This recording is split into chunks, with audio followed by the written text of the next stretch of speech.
So, our next review is going to be for the television series Black Mirror. This is the seventh season of this anthology show here. It consists of 6 episodes here in this season. We have some returning episodes there, a sequel episode with SS Callister into Infinity, which was a sequel to the episode that came out. I think it was, yeah, that was on the last season of the show, season 6 there. You also have some references to some other episodes. Like you have an episode that references Netflix's Bandersnatch, that Black Mirror special, which I heard they're taking it off of Netflix anyway. I heard they're taking that off actually, Oh, because wow. they're doing away with interactive television or something like that. They said they were doing actually removing it from it, Bandersnatch. But yeah, so watch it while you still can before they remove it. So yeah, it consists of 6 episodes there. We're just going to be discussing each episode briefly, discussing our favorite one, our worst one, and how we like it. So we're going to go through the row of each episode, discuss it, and then after we're done with that, we're going to rank them, and then yeah, give our overall thoughts of the season. All right. So the first episode here is Common People. Common People is one starring Rashida Jones there. And that other actor, his name is what's his Chris name? O'Dad. Chris O'Dad there. Wasn't he from was it the IT crowd? I Yeah, believe. the IT crowd, Bridesmaids. Yeah, he was that.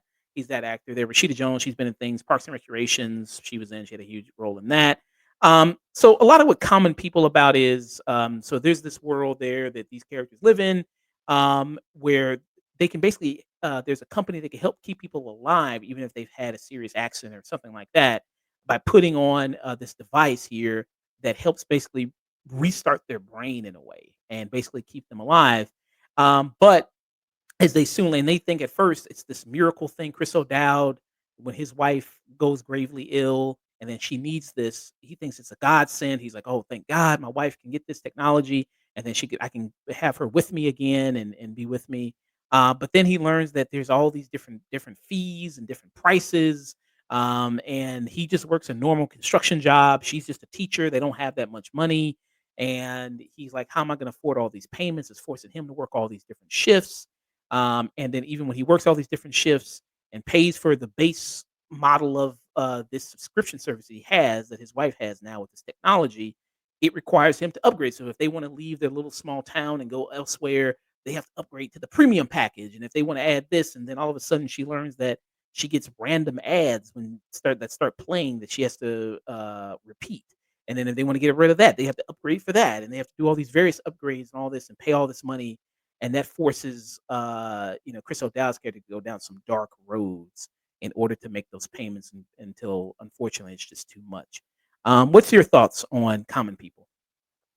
Uh, yeah, I'm torn on whether or not this is my favorite episode that I've watched so far. To be clear, I haven't managed to watch all the episodes yet. I was actually like cramming them like for the past like several hours before coming on here because I've been busy with so much other stuff. I'm like that kid in school who doesn't like prepare his class project until like 2 o'clock in the morning before it's due. It's like, oh shit, I gotta like scramble all this together. But I this is one of the ones that I did see all the way through, and I don't know if it's my favorite of the ones that I've seen, but I do think it's by far the most impactful because with the little bit of time that they have, you do get pulled into the relationship between Jones and O'Dowd. Like you buy them as a couple, you feel the love between the two of them, and you feel sympathy for her when this whole predicament starts to occur.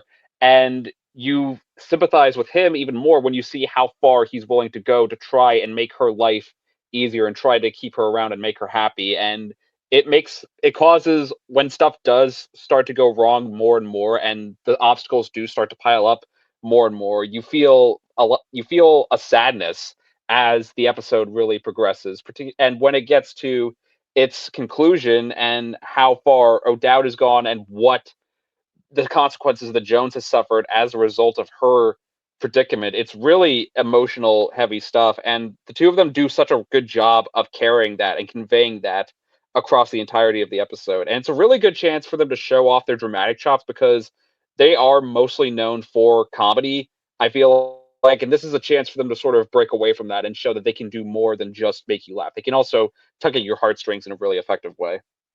Mm. Yeah, I agree. I think they make a great married couple there. And two people, and he really wants his wife to be safe and be taken care of, and to see the lengths he's willing to go to get that done is very much really dramatic and sad to watch.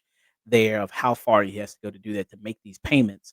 And very much this episode is kind of a reference and an analogy for the healthcare system for people who, what I mean, pay for, healthcare, and they think like, "Oh, I'm already paying the premium price, but then you're telling me I can't even get the surgery or prescriptions I need because now I have to pay this extra price, or it's not covered, or it's not this, and I have to pay even extra money even though I'm already paying the more max money I can also possibly pay for this." And you have it where, like they are literally her life is in this company's hands. If he doesn't stop making these payments, his wife will die if he doesn't stop making these payments there. And it's just kind of this dystopian kind of look at things there. And the person who sells him on this technology, and the one who's the representative for the company, is played by Tracy Ellis Ross there, who does that. And just how she's trying to, sell it to him and pitch it to him of premium and premium plus and, premium plus plus, that you could do all this. Did you think that there was a moment it was going to be like a Luigi Mangione situation? Did you think that was? I thought that was kind of where it was going at the end, as opposed to where it initially went. Did you ever have that in your feeling at all? I wasn't thinking that as I was watching it, but now that you bring it up, it's like, oh yeah, I could definitely see O'Dowd pulling something like that. Especially one blow up scene that he has towards the end of the episode is like, oh, is he gonna fucking like strangle her or like beat the shit out of her or whatever? So yeah, but at the same time, it's like you get it because like you do feel sympathy for them, and it's a situation that they're in that is not either of their fault. It's just one of those like sort of tragic things where neither of them asked to be in this particular situation, but they're in it anyway, and they're struggling to figure out how to deal with that and how to cope with it. Mm, yeah. Um, and spoiler, this is, I think, my favorite of the season. I think Common People is my favorite of the season. There, I did like this a lot. Next episode. The next episode here, you have Betty Noir there, which is an episode about. So it deals with this woman who works at this candy company there. They manufacture candy. And there's this new hire that comes into the place. And this new hire is a friend. Well, actually, not friend, but someone that the girl knew in high school there, way back when. And she kind of in the main character is Maria, who's played by Sania Kelly there, who I've not seen this actress before myself. But yeah, so she comes in there and it's like, well, we didn't really have the best relationship, and that girl kind of had a bad reputation and everything like that. And this episode, it's all about is kind of gaslighting. Like this character with this, able to do, like, she's saying like, no, you did this thing, but then when they play it back, that thing is not what happened. And then it's the character kind of Maria, who's the main character, slowly losing her mind and trying to expose this woman. It's like, no, I know this woman is evil. I know what she does is bad, and you all just don't understand. And it kind of plays with the audience even more so. They did that, even extended it, because in the episode they kind of have like a Berenstein Bears type situation where she's trying to remember the name of this company that her boyfriend used to work for. Do you remember what was the name of it? I can't remember. It was like Chucky's or something, or Bucky's or something like that. Uh, Yeah, something like that, or and like Steve's maybe. Yeah, and she's like, "It's spelled this way. It's called with an A or with an E or something." And they're like, "No, it's with an E." It's like, "No, it's with an A. I know that. I've looked at this forever." And then when she looks it up, it's something that it's totally different. Something that she was wrong on, and she can't believe it. So Bernie's. Bernie's, yeah, that's what it was. Yeah. So there's that. I was kind of disappointed by this episode there. I thought this episode had a lot more potential in the premise of it, because of getting into the gaslighting aspect of it, getting in also to the racial aspects of it, of being a black woman. And then there's this white coworker that comes in. If you've spoken to some black women or heard some black women stories about being maybe and she's uh, well, no, she's not the only black woman, because the person who's like the scientist for the candy, was that woman black? I'm trying to remember. Um, Yeah, yeah, she is. yeah, so but she's one of the very few black people that work in this office. And then there's always, you do hear about that of like, a white woman coming in and then automatically assuming microaggressions, assuming aggression from black women when none is there, or the white woman's automatically going to be believed more than the black woman, and the white woman has going to have more innocence attached to her than the black woman there, as opposed to there that so you have that kind of going on in that dynamic. I don't think they really, and I think where this movie, I mean, where this episode really falls apart is the ending. I hate the ending of this episode. What say you? Yeah, so far of the episodes, it's my least favorite, but I still think it's okay. Like, it does have an interesting setup where these two obviously recognize each other from someplace, and you spend the whole episode wondering, like, all right, what went down between the two of them, and what is this woman doing to make this other woman's life an absolute living hell right now, and why? And it does a good job of building that up. But yeah, I agree. The end, even though I like what it's trying to do in theory, I feel like that could have been its own episode, and the way it's executed here just feels kind of rushed and a little too convenient, in a way, in terms of how it plays out.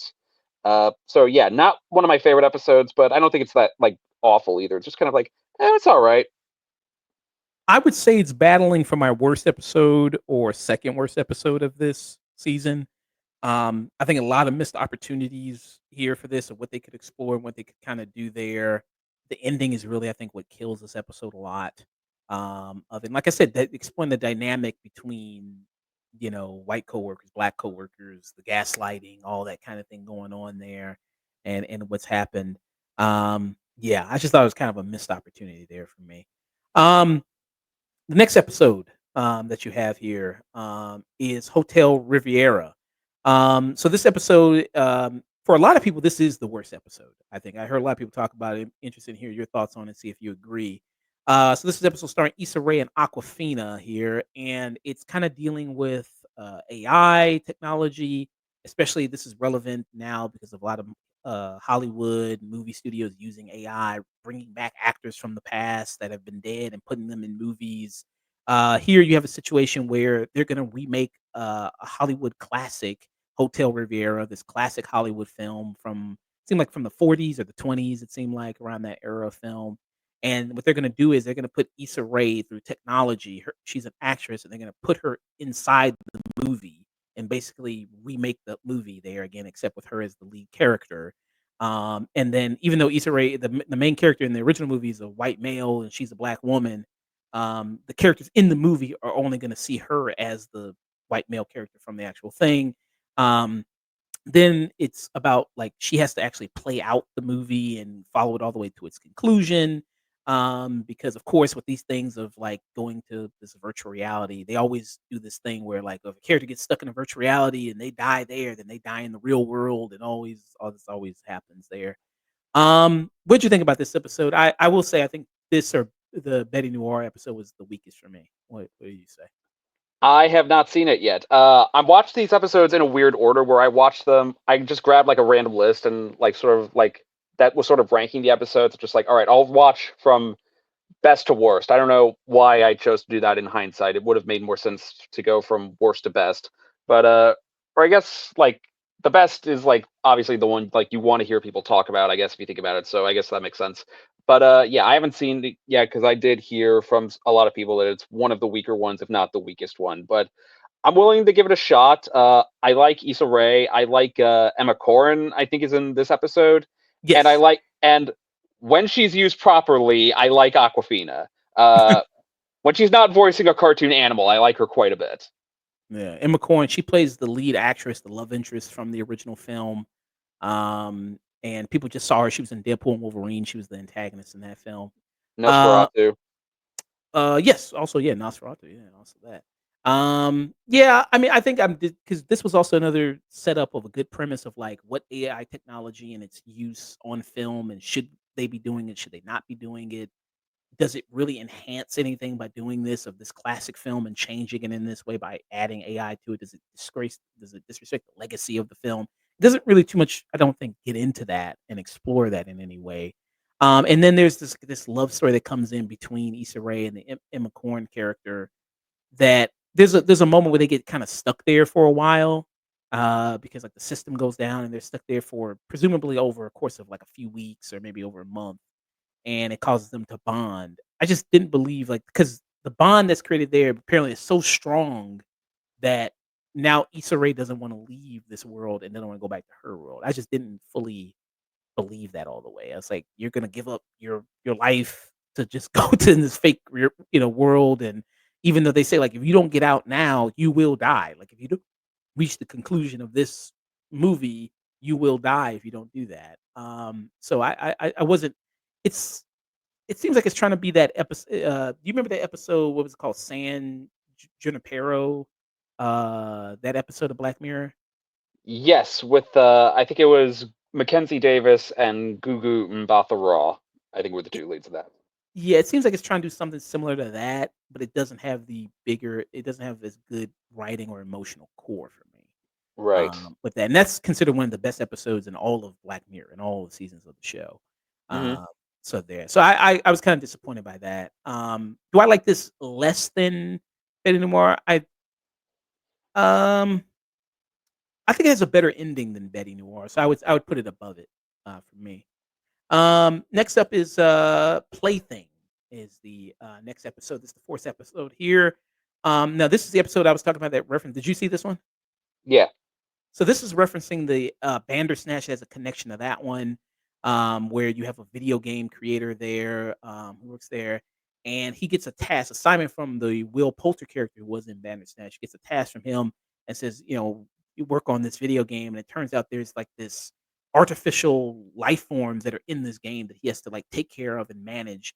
And we see kind of the story in two places. One from the past, we see him as a young man, and then one the older version where we see Peter Capaldi who plays the older version there. And he gets taken in by police and he gets interrogated and investigated about, did he commit this murder from back in the 90s? What did he do with the body? And it kind of leads him to talking about his whole kind of past with the video game and why he did it and all this. What were your thoughts on that? I thought it was pretty cool. So far, I'd rank it in the middle, where it does follow sort of the path that you would expect it to follow once you figure out what the setup is, and especially with how how the episode opens. It starts in media res, where we meet this guy like present day, and he flashes back to the story of his younger self and how he got to where he is now, his current predicament. But I did find myself getting into it as it went on because I can kind of relate to it on in terms of like how I would sometimes get a little too attached to the characters in the video games that I would play. Like I would treat them like my pets or my children almost, and I would freak out whenever someone like deleted my game or canceled it or just fucked with it on any level. And I really dug the performances. I liked seeing Will Poulter as that character again. He's so engagingly weird, and I just realized I've seen like seen four different brand new projects with Will Poulter within the span of like a month and a half, which I thought was pretty funny. But yeah, I liked all the actors. The guy they got to play young Capaldi is a pretty good ringer for young Capaldi. Like I could see him growing into Capaldi like years, decades later. So yeah, I thought the episode was pretty good. Like not one of the best that the show has done, but still pretty good.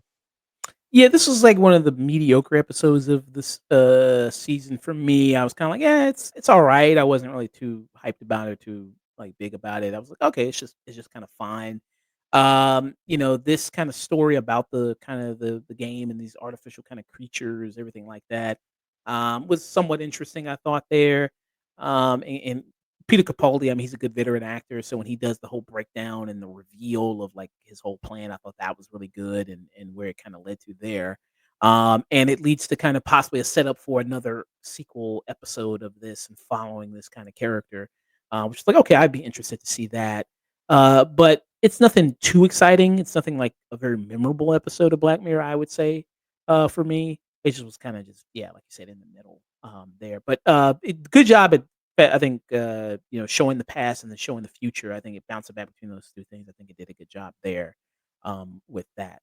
Um, Next up is Eulogy. That's the next episode here. So this is the 5th episode. This is my second favorite episode, I think, of the series for me.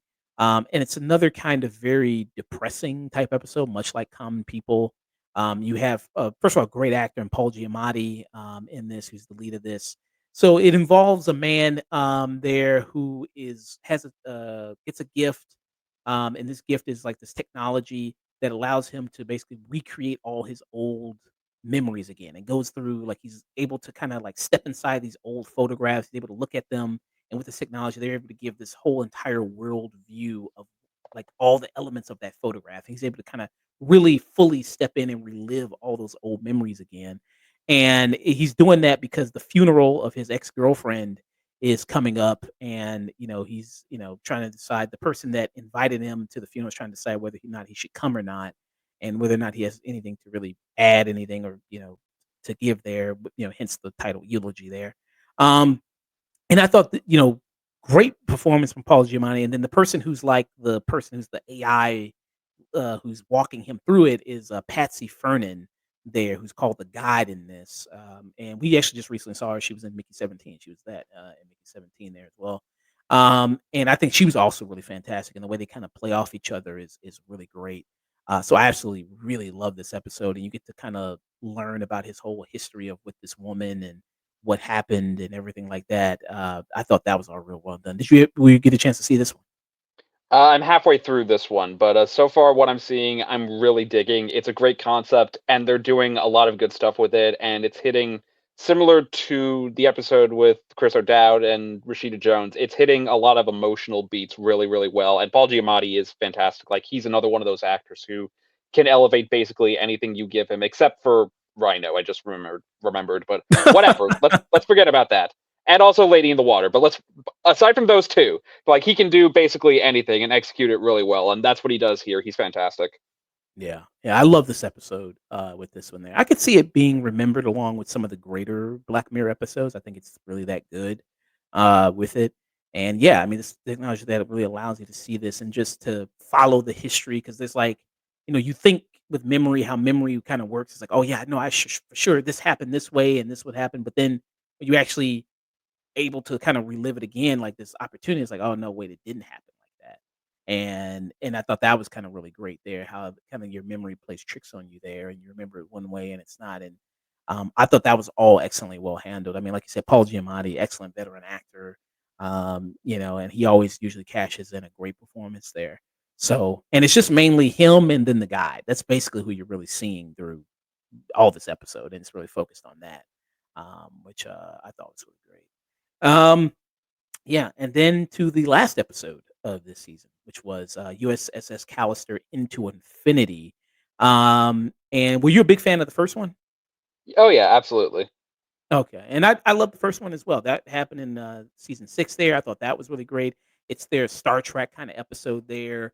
It was about these inventors of this game. You had Jesse Plemons there, and you also have Jimmy Simpson. Jimmy Simpson. People I know, he was in Always, he's a recurring character on Always Sunny in Philadelphia. He was also in Westworld. He was only in, I think, the first season. Right, he was only just in the first season of that show. And he was in that. And then Jesse Plemons everywhere, Killers of the Flower Moon, he's in. Yeah, he's been in a lot of stuff. He was in Breaking Bad. There's evil Aaron Paul there is in that show. So Game yeah. night. We said what you say? Game night. Oh yeah, Game Night as well. He was very funny in that as well in Game Night. And you also have another person in Game Night, Billy Magnuson. He was also in Game Night. You have him in there as well.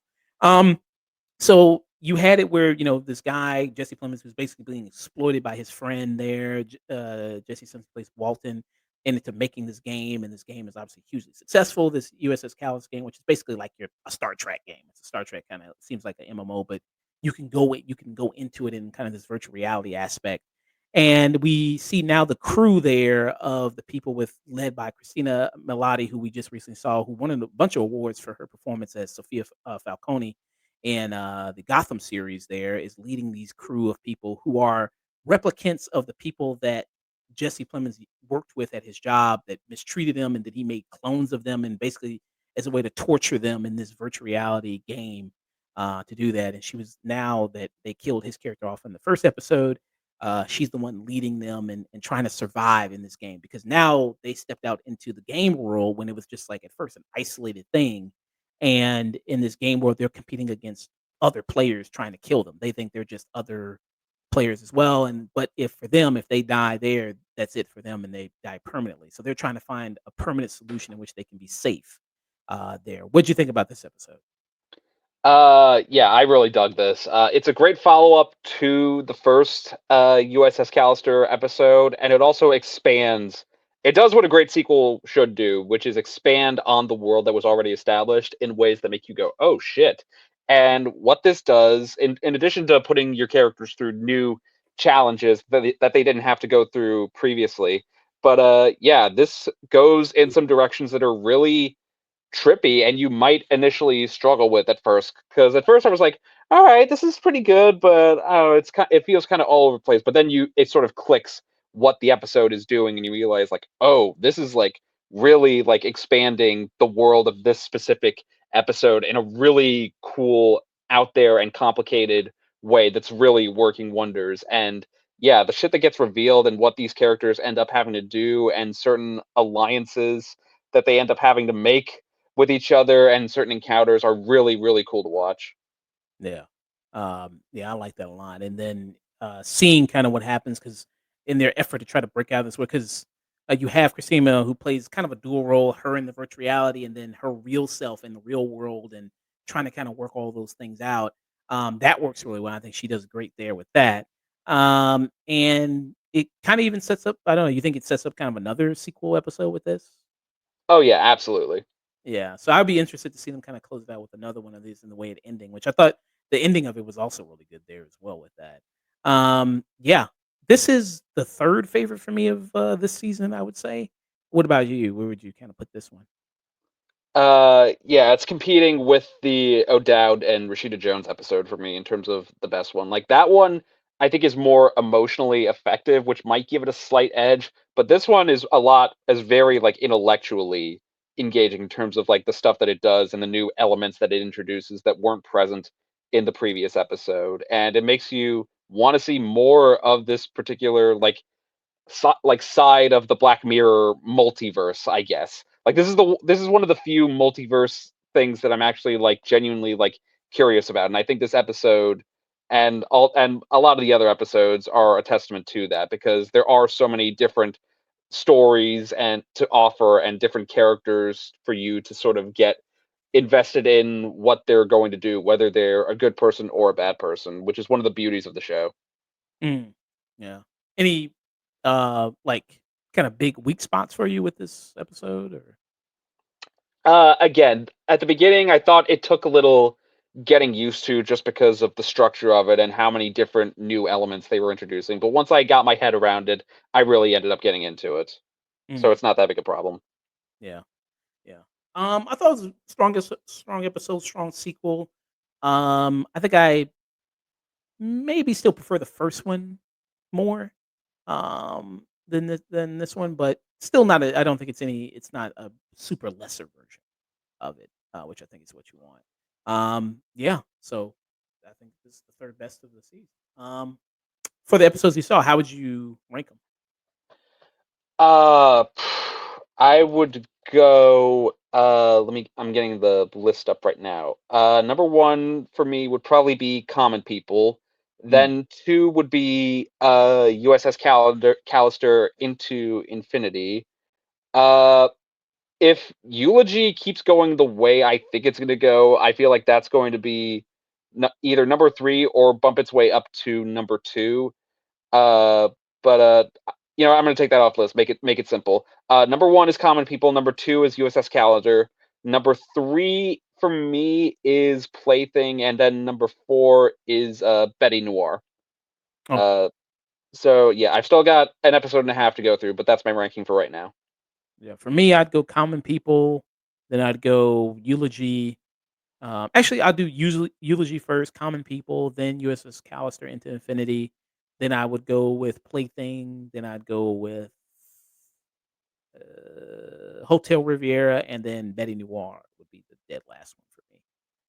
Is how I would kind of rank them there. So yeah, overall, you think so far you think this is one of the kind of a stronger season, weaker season, middle of the road season of Black Mirror?